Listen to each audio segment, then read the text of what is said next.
subscribers and viewers of our channel. It is very important for us to understand what you like and what you don't like. Please do not hesitate to share your opinions in the comments. Elena and Alexander, a manicurist and an oilman. Hello. We are probably atypical swingers, as we don't even consider outside men. Only girls. Alexander works as an oilman, he's a drilling engineer. I am a manicurist. By the way, my work sometimes helps me find an interesting girl. While I'm getting my nails done, I chat with the client, talk to her. I get to know the person enough, figure out whether or not it's worth it to offer her to join my husband and me. But then again, we're perfectly normal, everyday people. We have jobs, friends. Let's just say normal friends who know nothing about our hobby. Nothing at all. Before I got married, I had experience with girls. It turned out so because in my youth I had a very difficult relationship, which I myself broke up, as I realized that it was a path to nowhere. And then I had a very long period of depression, during which I got involved in lesbian practices. First of all, because thanks to my last boyfriend, I felt nothing but bitterness and resentment towards men for a long time. You had to get me like that? Anyway, I'll tell you that I'm still sure that only another girl can really feel a girl. So, at that time, I had a relationship with a fellow student who was dating Alexander at the time. Don't sleep! Sit still! You'll miss the best part! And we even once had a threesome, but in general, Alexander was just a friend, with whom we talked a lot, shared with each other everything intimate, although we lived at that time in different cities. Somehow it happened that both he and I had several marriages that flew by unnoticed. Spouses came and went, but we kept in touch. Then first Sasha separated from his last wife, and then very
although normally,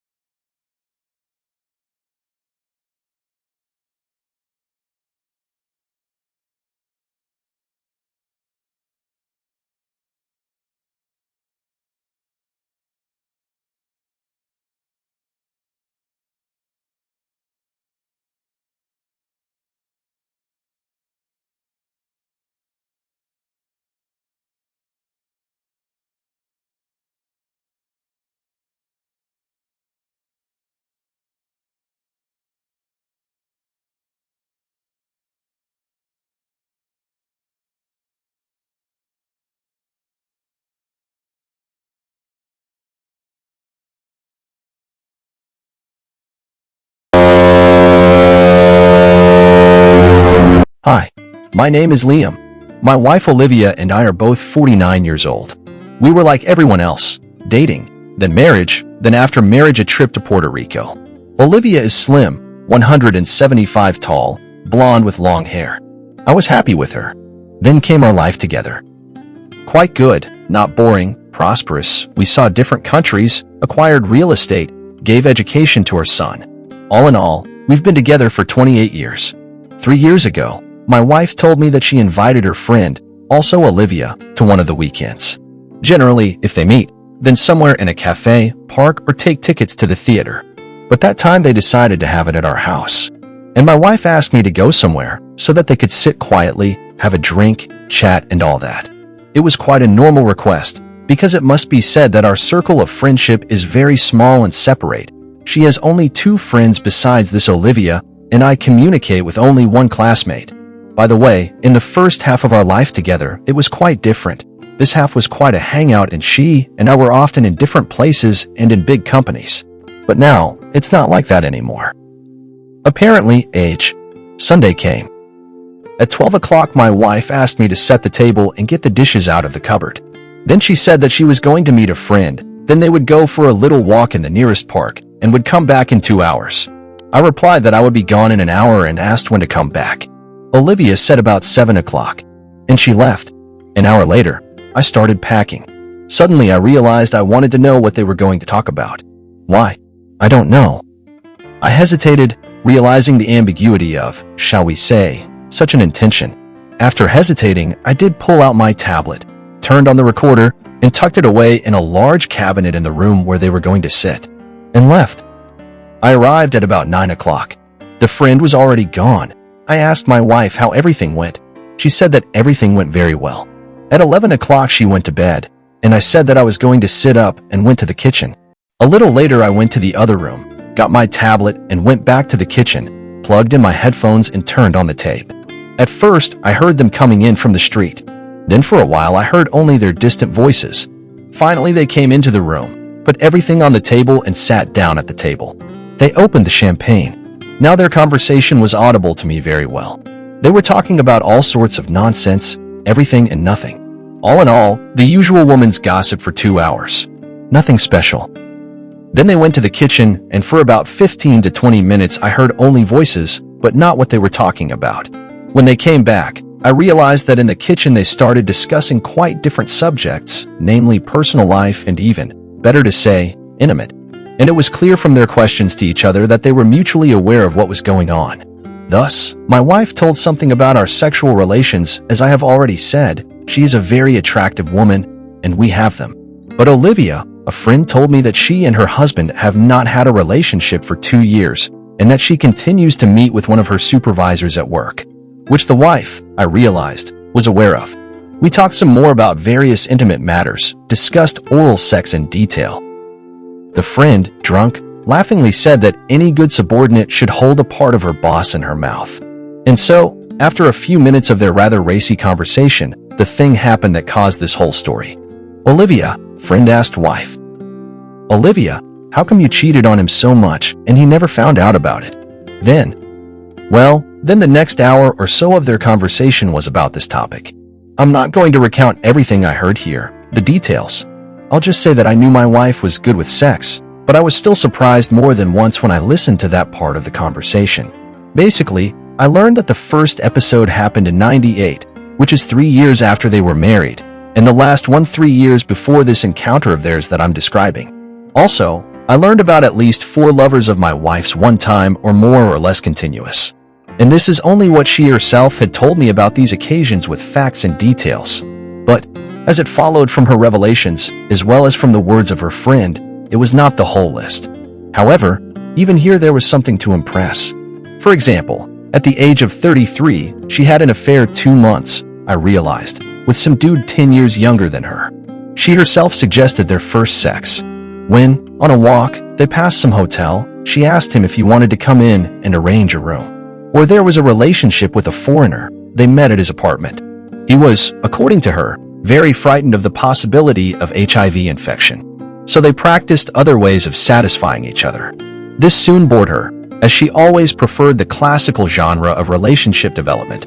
There were a few more curious places, but enough. Summarizing this part of the conversation, Olivia, girlfriend, somewhat dreamily said, "Yes, Olivia. There will be something to remember later." At this phrase I, despite my condition, laughed. My wife replied that she didn't know everything yet. Then they returned to some general topics about different things, and after an hour and a half the friends started to pack and soon left, and my wife went to see her off. Now about my state of mind. I didn't initially want the text to contain a significant amount of erotic descriptions of what I heard, nor do I want to describe my condition in detail. I think it's already clear to everyone. And what happened?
Hi. My name is Laura. I'm 28. And I want to tell you a story from my life that I find entertaining. It's a story about cheating on my husband. So, if someone does not perceive such a phenomenon for some personal reasons, then please do not read further. It was a few years ago, when my husband and I had our firstborn son turned 1 year old. Spring came and all my friends in pregnancy left the city, as birds fly away from a disturbed tree branch. And I had nowhere to go. We have no relatives in the village and no dacha either. So I decided to correct this injustice and applied to several real estate agencies. My husband took to the idea rather cool, said that the money for the cottage will give, but I will do it all myself. He, at most, will come on weekends. At this point you should already realize that our family relations were far from ideal. They're still like that, even, calm. No fire.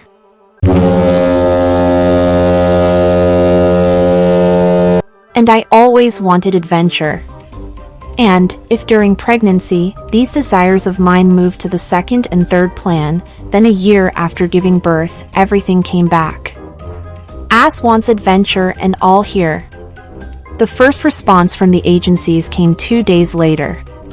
Called a man and a pleasant voice said that he is a real estate agent and he has several options for country houses, for every taste and purse. I outlined the amount we expected and the main requirements: summer house, fenced plot, not quite neglected condition. He said that there were similar offers, we should go and look. I agreed. Andrew picked me up in his car and drove me to look at the cottages. He was tall and muscular, dressed in jeans and a short-sleeved shirt and wore his hair in a hedgehog style, not the ideal man, but a very fresh and interesting image for me. I rode in the seat to the right of the driver, furtively glanced at Andrew, and a desire for sexual adventure matured in me. My husband satisfied me regularly and even diversified, but I had every reason to suspect him of cheating, and many. Once, before we were married, I had a conversation with his ex-girlfriend and she told me that he did not consider sex to be cheating.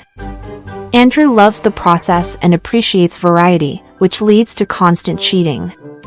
To be honest, it was very unexpected and unpleasant for me. Nevertheless, at that time I wrote it off to woman's jealousy to a more successful rival. However, after several years of living together, I realized her rightness, but I was able to live with it, and now I do. Well, he sleeps with someone. So what? He still comes back to me, takes care of my child, gives me money. So why not? Those women are not in his life. He sometimes appears in their bed and then comes back to me. And that's when I realized for the first time that, having taken such a position on cheating, I myself am ready to cheat. And now, all along the way, I just wanted Vyacheslav to take me hard, assertive, deep, and then we would part as if nothing had ever happened between us. When we arrived at the first inspection site, I decided that now I just wanted to seduce Andrew, and I was more concerned with that than with looking at the house and the plot. I started poking my nose into every crevice, showing off my legs and ass. I pretended to be active, grabbing Andrew by the arms and shoulders, dragging him back and forth to look at something or show him something.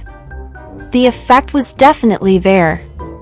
The first site was definitely not suitable, so we drove to the next one. In the car I said that I was hot and took off my denim jacket. Under it I had a thin transparent blouse, well, and of course a bra.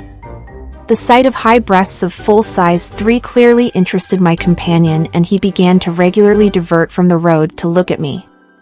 The second sight pleased with the presence of a decent house with furnishings. I walked around the lot, spun around on a vacant lot near the porch, and offered to look at the house. When Andrew opened the locks, I moved in close, ostensibly eager to get into the house. He had to elbow me a few times, and then I squeezed past him with a good breast rub. In the house, the big double bed caught my interest, and Andrew, who had long ago realized where the wind was blowing, said I could try it out, lie on it. That's all I needed. I grabbed him by a noticeably protruding bulge on his jeans and fell on the bed. I continued to go to the dacha all summer. It seems that even my husband suspected something wrong. I could only hope that, recognizing his right to cheat, he would also recognize my right to such actions. Thank you for listening to the end. Subscribe and like. Bye.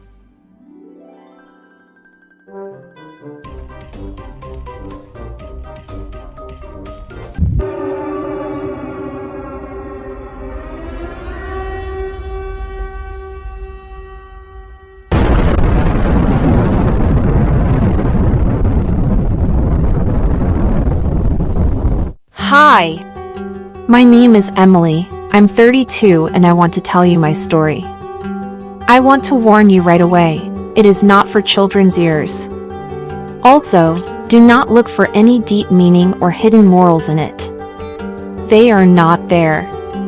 It is just an incident from my life, which, in principle, can happen to anyone.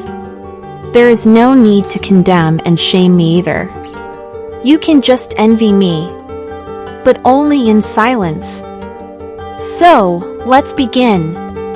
I was born and grew up in a small quiet provincial town where everyone knows everything about each other and has known each other since birth. When in such a place get the inhabitants of the metropolis, initially they begin to drool with delight and, hiccuping with delight, speculate on how good it would be to settle here and raise children, no traffic jams, no city noise, clean air and zero crime. My future husband, a native New Yorker, thought about it in the same way when he came with me to meet my parents, while he was still a fiancé.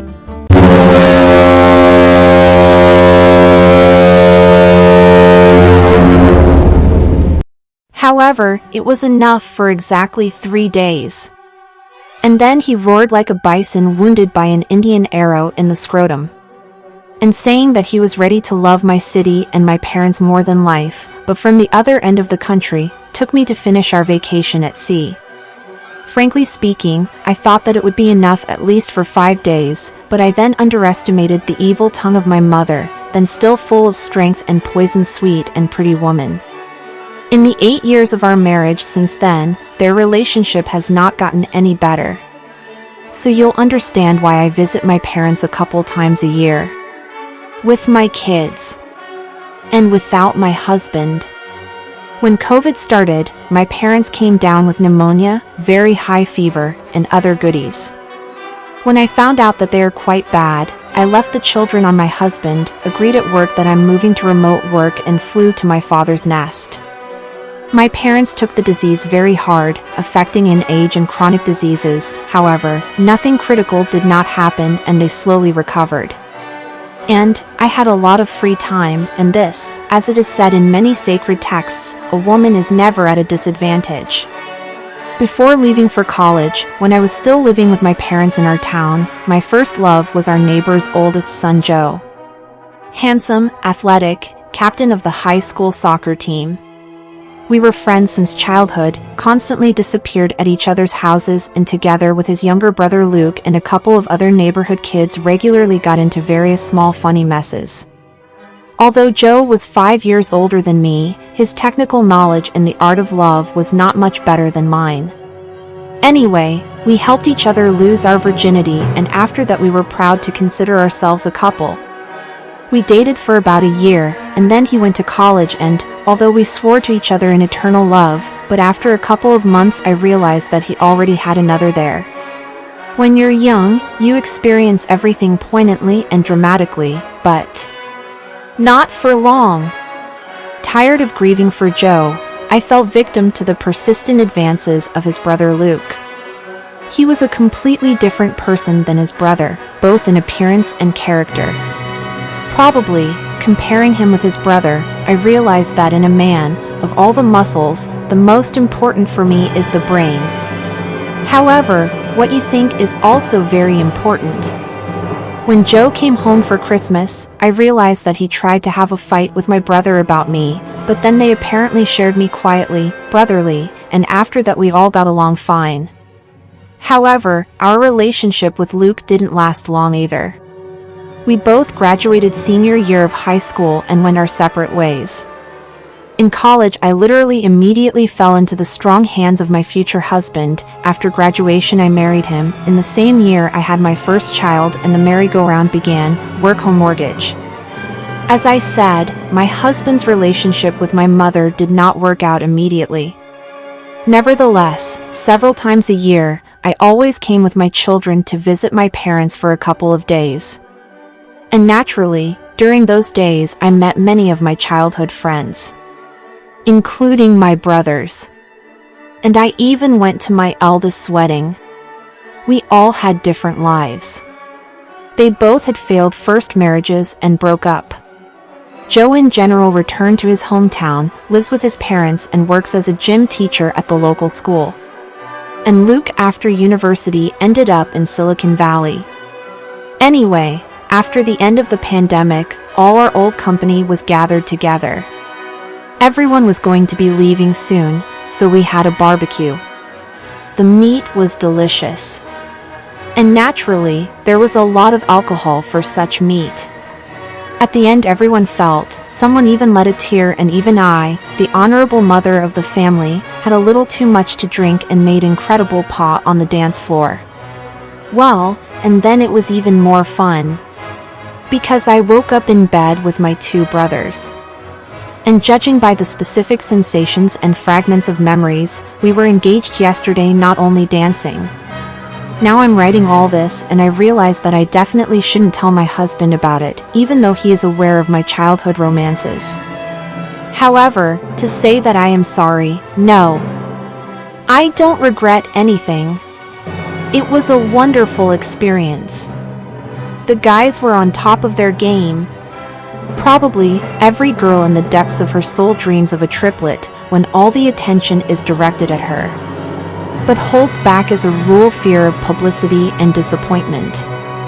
And, here I am 100% sure that it will all remain between us, and the guys are their own, almost native, proven friends. What do you think? Do exes count or not?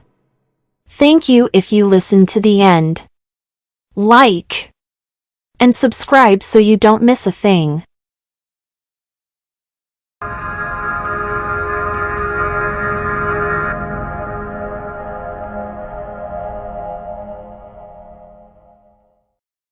Hi everyone. Last night I, M33, went to my first ever swinger party with my girlfriend, W26. We have been dating for a few weeks now. According to her, she's been living this lifestyle for the past couple years. She started it to distract herself from the breakup of a complicated relationship with a man she loved very much at the time, and then little by little she just got involved. And now she can't even think of living any other way.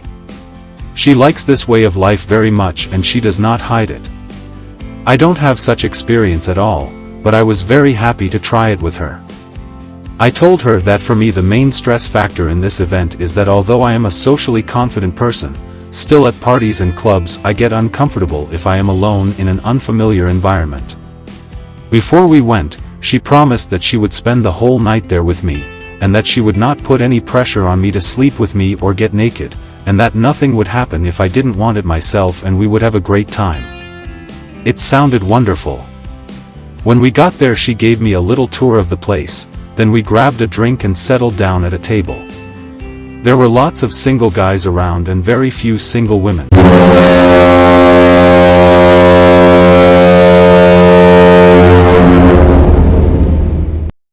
As she drank, she became more and more playful. I too started to get a little aroused. We started caressing each other and then went to one of the sofas in the side area where we had sex. We fucked beautifully and with great gusto. She didn't hold herself back and come very loudly and then helped me come. Afterwards I bought some appetizers and we went back to our table and had some more drinks. She then said she just wanted to flirt with single guys before getting laid again because it turns her on. Saying she'd be right back, she went to the tables while I was left alone, wondering who I should strike up a conversation with. However, there were no single girls near me. Then I tried to exchange a few phrases with a couple at the next table, but they sat with stone faces and were clearly not in the mood for communication. Anyway, even though this was roughly how I had envisioned it, I still expected to have a date and I didn't want to find myself in such a limbo. So when it had been over half an hour since she had left, I got up and went looking for her. The women were few and far between, and those that were available and sitting near the bar were, to put it mildly, not to my liking. The main contingent of the place consisted of drunken men, staggering between tables and on the dance floor. It was so smoky that the smoke was moving in layers. In the end I found my friend boning on the windowsill with some dick and, not wanting to organize a public showdown, threw her bag on the floor next to them and left. She, as if nothing had happened, continued fucking. Then really she did text me that I was wrong to leave, that he wasn't very good and, in general, his breath smelled bad. To which I replied to her that I was disappointed with how the night went. Now I'm very disappointed. Today we're talking again, but I'm starting to realize that I'm not satisfied with the way things were. I'm wondering if anyone has been in a similar situation and, if so, can give me some good advice?